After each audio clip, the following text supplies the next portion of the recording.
Good morning. Yes. ROOTCON. Thank you for inviting me. So I don't have any black magic or special tricks to show you right now, but maybe for script kiddies out there and some hungry hackers, maybe you can use this. So better listen.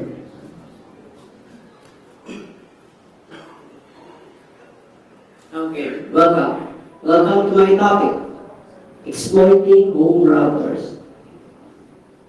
So at first, I would like to acknowledge some people who is always right behind me, who inspired me, especially this research. Of course, my girlfriend Marjorie. Before we have some little argument, she told me that her friend can have a Wi-Fi and have internet for free. And I said, oh, maybe it's a Wi-Fi sharing application. So we've got little quarrel out there. And I investigate. After that, I found out that, yeah, that's a default Wi-Fi password. So she really got me there. Next is my prayer partner, Diane. She's an CDO. She loves praying me. He prayed for me that I will use this little knowledge of mine for good. Thank God for the miracle. My best friend Jalen in New York, my VMO family, the PG3 MIS team. My family, of course, parents, cousins, Eric, Mela, Dudong, Tita, and Aina. These people who is really supporting me, even though they don't understand what I'm talking. So that's family. My workmates, friends, acquaintance, also my brother Elio, my ministry other servers, my fraternity Knights of Columbus, Council number 1290, the Catholic Church who mold me with moral values, of course. And lastly, our God. Thank you. So, who am I anyway? What's my name? Yes, I am Eskie, and you can call me anytime. Okay, I'm Eskie Cyrus James Maquilang. I'm new here. This is my first time in ROOTCON, together with the hacking community. I'm new here. I have a mission, I told you. I'm an older servers in our local parish in St. Peter and Paul Parish. Also, a second degree knights in our fraternity. Also graduated from the Rosal City, not really from the Jagas University, as Bachelor of Science in Computer Science. Currently, I'm employed to protect the local companies as MA staff. And what I do, of course, number one, I serve God. I spend 1/3 of my life serving the Lord. So my pastimes are programming. I do lots of programming, Visual Basic, scripting, Python, Lua, PHP, C#, not so CPP. Through Pascal, I already I also use that for Pascal. I do fuzzing, of course, I do programming, so I fuzz it. And testing, I penetrate my own program. And researching, of course. So I am also a certified professional ethical hacker or Model 2. I develop systems, middlewares, converters.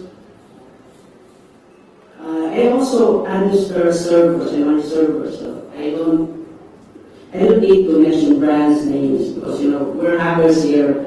I will be targeted anytime if I will mention one.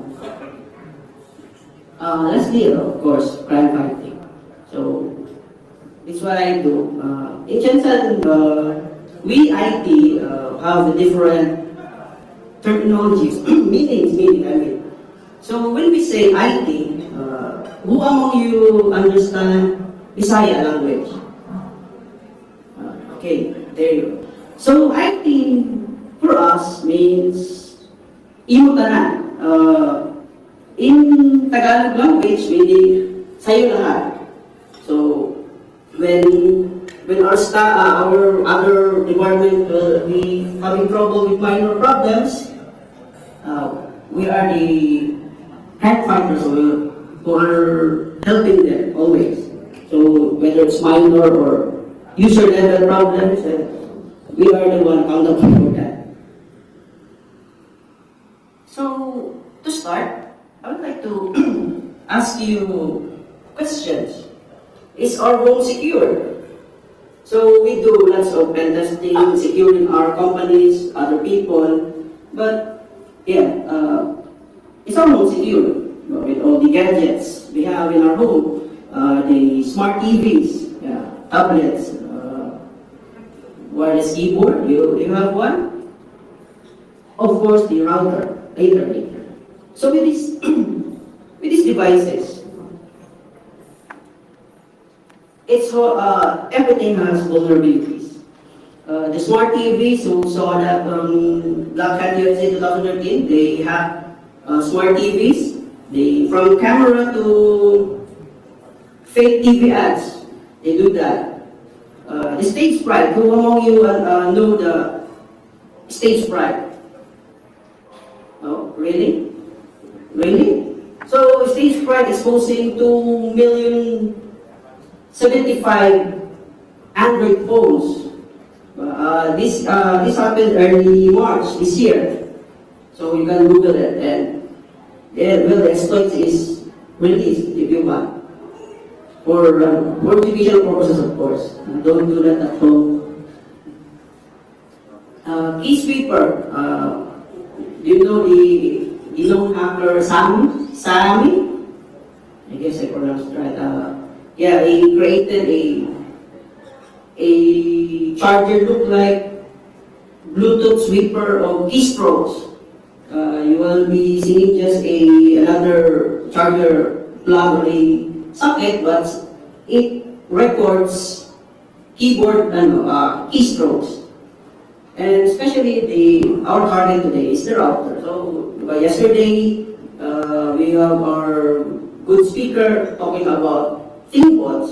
So maybe yes, having these vulnerabilities, ThinkBots will be infected or routers too. But we will not tackle that deeply. So here we go. Speedster 504AN and CASDA KW5A293. So do you have those routers, or have you seen those routers anywhere? No? So we have two options here. Better think for replacement or for educational purposes. You will be playing it. So yesterday, I commend someone I said yesterday that what Sir Paul did is good, but honestly, it is unethical for me. So why? This is why. This vulnerability was reported to the vendor last year, April. Yes, April. So I emailed the vendor. So I have this while loop. Any programmers here? Please raise your right hand. Wow, cool. So I guess you do understand this. Okay, but I will explain this. So I have this little code segment with a loop. So to start, we will declare you do not understand as true. So this is what happened. I called customer care. I told them that I can have my own router, and they replied, oh, maybe your password is too big, sir. I explained, I explained very, what do you call that? On the level that they could be understanding what I'm saying, but still, the next declaration will be, do not understand as true. So all they did, they sent me technicians. The next thing happened, I showed my exploits, then brought them and said, oh, awesome, cool. Where did you download that? Sir, I didn't download it, I made it. So all we did is to replace my router. So that's why I have found two kinds of router. So the first one was reported and replaced by another same vulnerability exists on the specific router. So again, I checked that router and test if the same vulnerability is there. So yes, it's there. Next thing I did is to call again the customer care, and the same thing happened. In other words, they don't understand. So they sent another technician. So and then the technician said that, sir, we don't have any routers. The same routers will be replaced. We can't do anything about it. So that's sad. So again, after a couple of days, a bunch of technicians came to our home. They bought the head of the technician and bought a new router, the brand is Sagencom. And they are happy holding it and they want me to test it.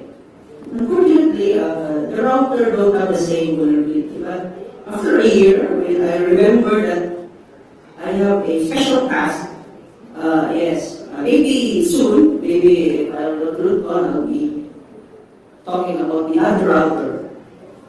So, the problem is the router don't have updates or any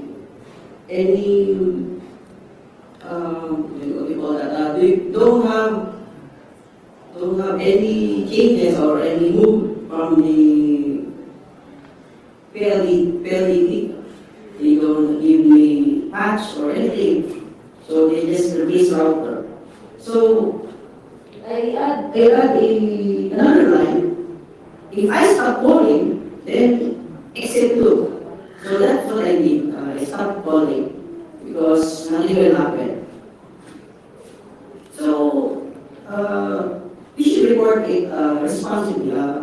As a responsible researcher, we are tasked to report those vulnerabilities. So here's some list that you might use for the future. First, you need to document all the details, of course. So how did you find the exploit, the POCs? Also, yes, contact the vendor even though it's so annoying or whatsoever. And also, next is to contact a CB numbering authorities. So I have a link here. So I did contact any one of the CB number authorities. So they asked me, did I contact the vendor? So I told them the story. And they said, okay, we will be dealing with the vendor. So after a month, they told me that my research will be published because the vendor is not replying on any of their queries. So let's begin. Number one on my list is the cross-site request forgery. Do you know what this do? So by definition, this is an attack that forces an end user to execute unwanted actions on a web application in which they are currently authenticated. So that's according to OAuth. So in the router, here's the syntax. It's a basic HTML authentication. I don't know if that's right. So you will just basically username colon password @ the IP address / the vulnerable URL. So it's like this. I know who are only your users of LDD. Okay. So I know you know the default username password, right? It's very common on the internet. So the effect is to change our configuration without our knowledge. So that's horrible. So the vector of this attack is like a client will be viewing a malicious website or a website that you own, or what do you call that? It's your website, the hacker's website. And it automatically change your browser configuration. So for the benefit of the doubt, I have some codes here using digital HTML with the source of the vulnerable URL as the username password. So, okay, I will be providing a demo.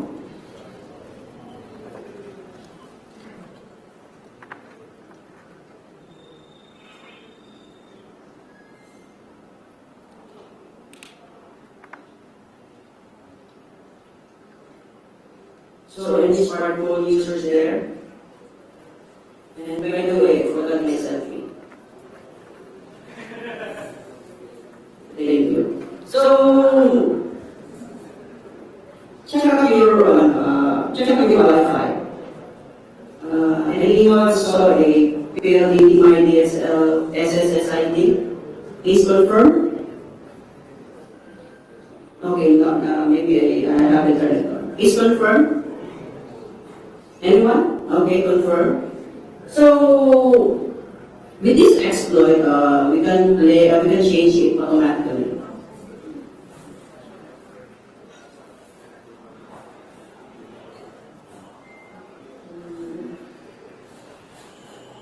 So I duplicate my screen first.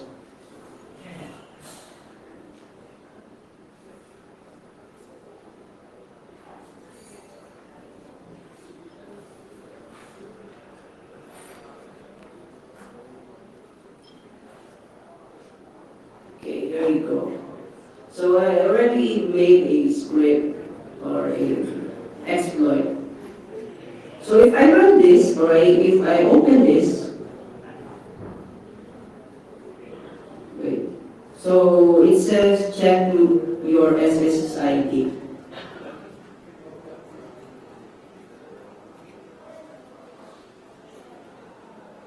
Oh wait, I think the exploit didn't work.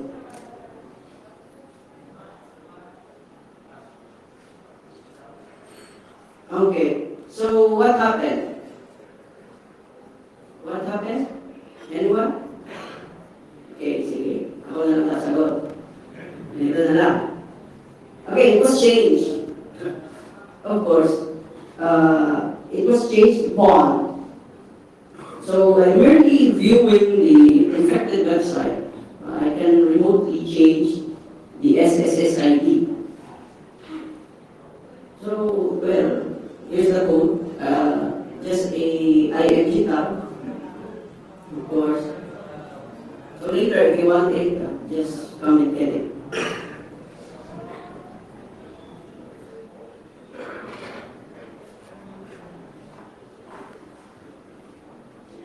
Okay, next.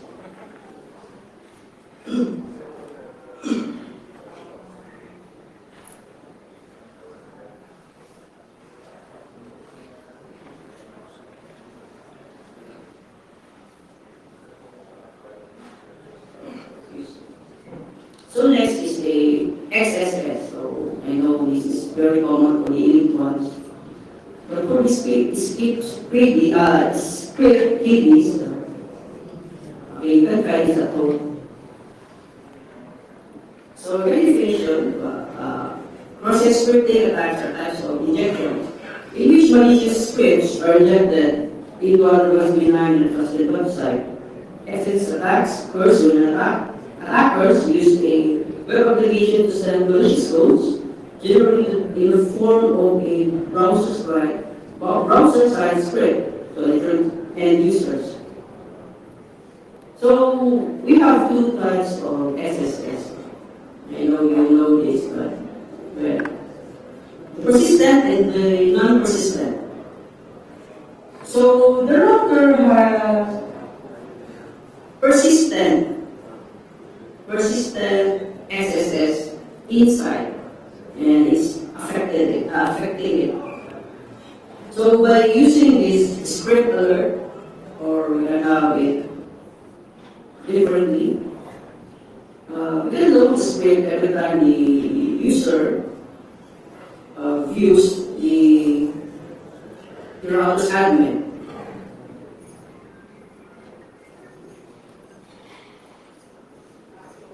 So also we can use the request line request virtually, of course, and a data tamper, just in case a validation is required. So it will be like this, using a CSRF. Same. When the viewers view your website will be checking script inside the router.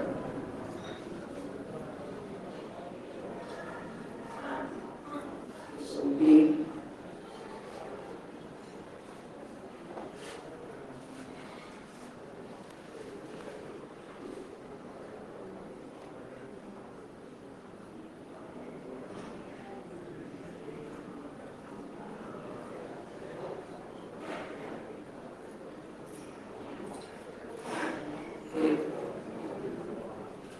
So somewhere in this application, it is the XSS occurs. So we will be just adding a text with a double quote and close tag, and type in a script alert, or maybe hello world.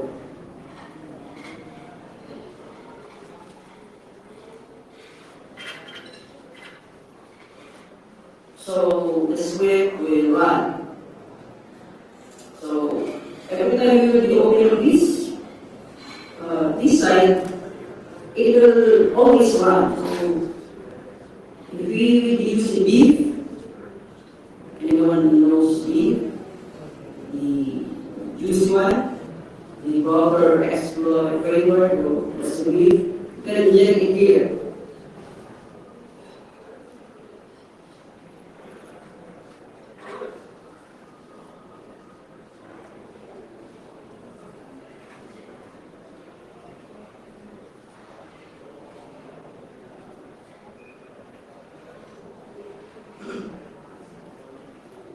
So also you can use cross-site forgery. So I also have that script there.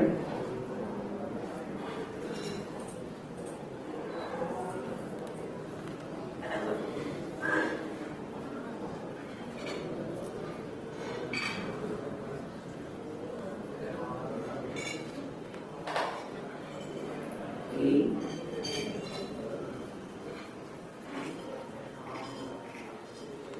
So there. So running the exploit, then ROOTCON next. So if you will be checking that, okay, here it is, ROOTCON next. So it's also like the remotely.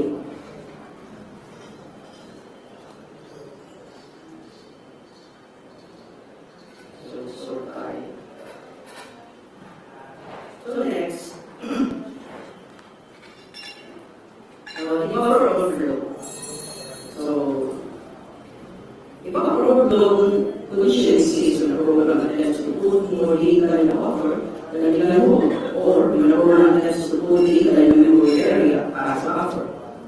So, in this router, I found the form to gain that CGI, the parameter ID ADR, is vulnerable to buffer overflow.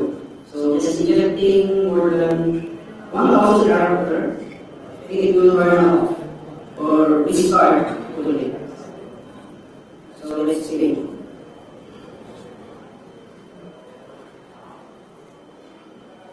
So I have a screen here.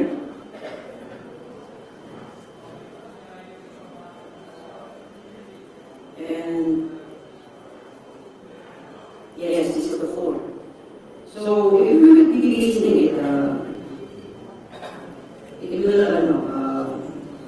it will be cut. Why? Because it was set to max value 40. So all you have to do is to inspect and just delete this. So you can use this in any web penetration testing. And inspect. So paste and then click ping. Yeah, that's time out. So it will be off temporarily. So if you will be using if you will be creating a DOS, this will be Google.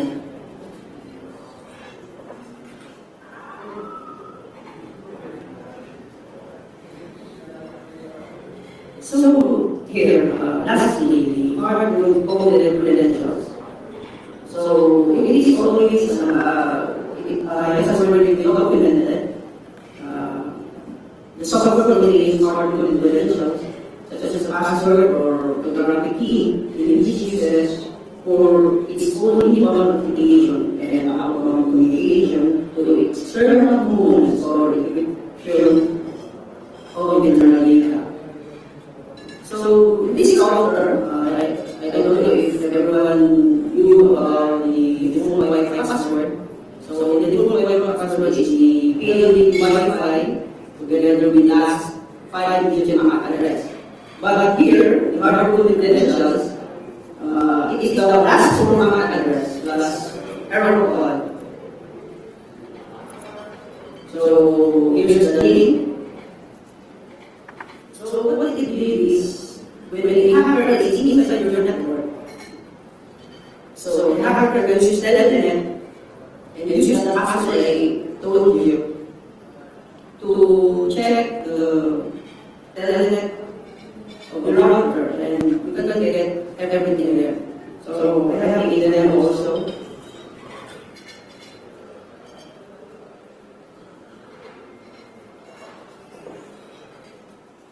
Okay.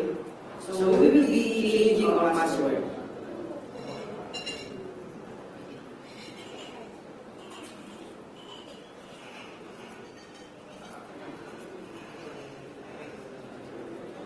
So our password is changed. Okay, so we will be extracting the password we use. So when this is I use one script. I have my own NSE.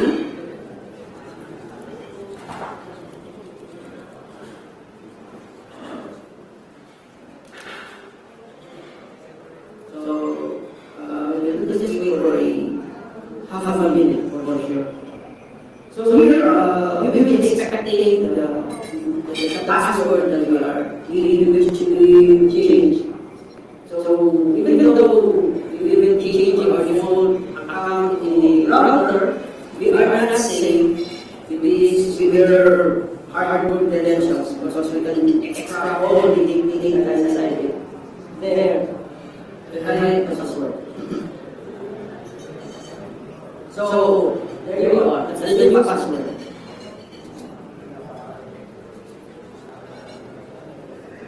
So some people don't think that hacking around is not dangerous. Well, those people maybe don't know the importance of the router. So having my first vulnerability, how about changing your DNS server? So you know what's the effect? Anyone?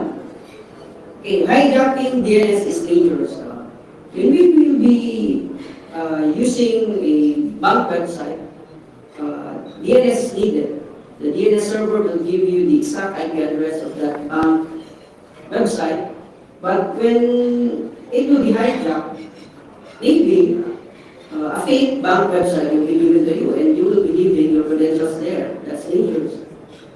The cross-site scripting, when you use a short URL and put beef on it, so the beef can manipulate anything on your computer. A buffer overflow makes your network connection unavailable. And the hardcode credentials, as I mentioned earlier, you can do anything if you get the router's credential. So my recommendations will be, well, number one, change the default IP. So hackers will always assume that you are using the private IP 192.168.1. And if you will be changing it, you will be less vulnerable to this. Also, to change the default username and password. Well, even though the last part will be devastating, still I recommend to change the default username and password. They don't give framework, or if ever a framework is available, let's update. Or lastly, change our routers. So I think that's the best thing to do. So before I end my topic, I will leave you these two words of wisdom. First, giving Wi-Fi passwords is like giving your home keys. Agree? Agree? Agree? Yeah. Thank you. And lastly, ethics is the best value in information security. So thank you once again. I'm Eskie Maquilang. Viva Jesus.